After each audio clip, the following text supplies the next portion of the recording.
Welcome back to the broadcast. Well, when it comes to the marriage game, the game is always evolving, constantly changing, and you have to be willing to change with it. Our next guest wrote a very interesting book on this topic. It's called Marriage Rebranded. Tyler Ward joins us now to talk more about this book and in this issue of rebranding a marriage, which you hear rebranding a lot when it comes to businesses. Sure. Right? So tell us why it applies to marriage. Yeah, great question. And honestly, that's what I do for a living. I help businesses rebrand themselves. So it's a bit of a play on my current life. However, you know, as millennials, I think and I argue in the book that we're in need of a rebrand of the idea of marriage and the practice and the experience of marriage. Why are you in need of that? Why are millennials in need? Just because they haven't had great examples? Great examples, absolutely. What I discovered in my personal journey is that I brought a lot of misconceptions that society kind of handed me about what marriage was going to be like. Like what? Happily ever after, sure. Right? From the time I was watching Cinderella as a kid to Hollywood to whatever it is older in life. But we're handed this idea that marriage is going to, we come with an expectation that marriage is going to make me happy, right? And obviously anyone that's been married knows that oftentimes the most beautiful parts of marriage are actually the unhappiest days, right?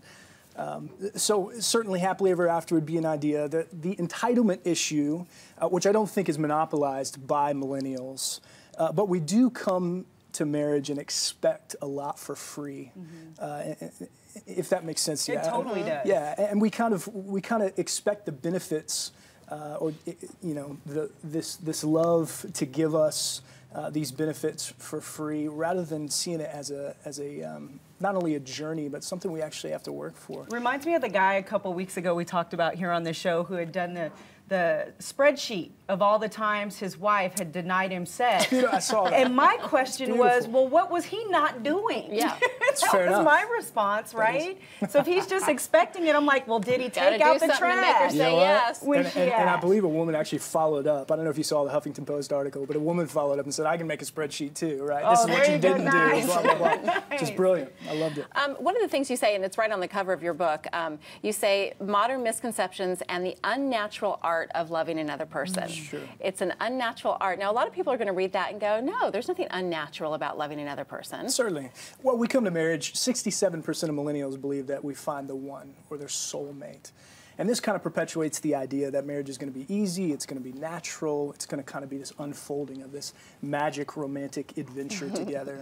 And that's just not the reality. And this is what I say, aw. Right. Bless their Sweet. heart. Thank you very much. Well, you're looking at me 5 years ago, right? You would have been saying that to me, certainly. And it's just not true, right? And the reality is it is unnatural, but it's one of the most worthy things we can invest in our life. Is what we kind of. I think what you're saying, unnatural in that you can't expect another person to change at exactly the pace that you're changing, to think at exactly the pace that you're thinking. So you really have to learn how to sort of like walk in tandem through life with somebody, and that is a little unnatural because we're used to sort of doing things our own way. 100%. And the reality is marriage, any healthy marriage, is going to require a certain level of sacrifice that isn't required in any other role in our lives, right?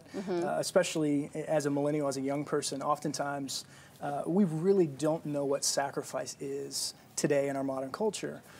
So certainly it is very unnatural, and my wife and I's experience is a great demonstration of that. But to learn the real values of marriage are often very countercultural, counterintuitive to us. And you know, perpetuates a very unnatural process. Well, what are some tips that, you know, married couples can utilize and learn from this book? I know I was mentioning we've been married for 13 years, and there have been lots of hills and valleys in learning and changing with each other. What are some tips for couples as they're trying to rebrand their marriages? Sure, yeah. One of the ones I've had the most feedback on from the book is the idea that your spouse is a mirror to you. And it comes from a Jewish rabbi, actually, from a book called Garden of Peace. And essentially he says that in the midst of any conflict, we can actually use our spouse as a mirror for actually the things that need to be adjusted in us.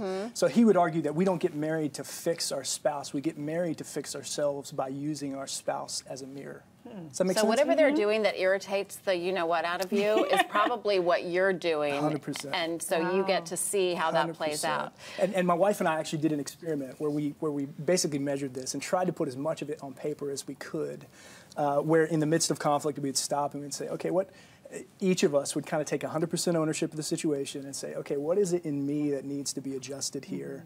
And the results were amazing to us. Did you ever have a time where you were like, nothing, absolutely nothing, it's all you, and you need to fix it? How about every 10 times, and then we'd have Right. one that was successful, right? No, 100%, yeah. That is such an interesting What about concept. like spiritual guidance? How does spirituality come into play in this book? There's a lot of it, and it's written from a biblical worldview for sure. However, it's not offered in a sense that because the Bible says this is how we do marriage, right?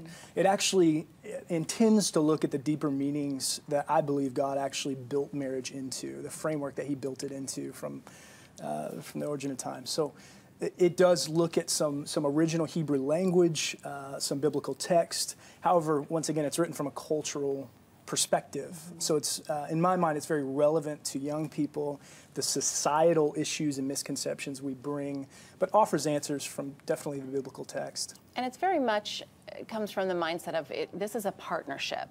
Yes. It's not a dictatorship. It's not, some of the traditional ideas of marriage that maybe we saw from parents and grandparents. That this new rebranding is really more of an equal partnership. Absolutely. Or should be, anyway. I love that. Yeah. Great tips. Well, you guys, make sure you check this out. You can learn more about Tyler and his book, Marriage Rebranded, by going to thebroadcasttv.com. We've got all the information there. All right, up next, we're doing some Q&A with our friends from the Health Diagnostic Labs, my test included. Find out more about your health when we come back, and mine.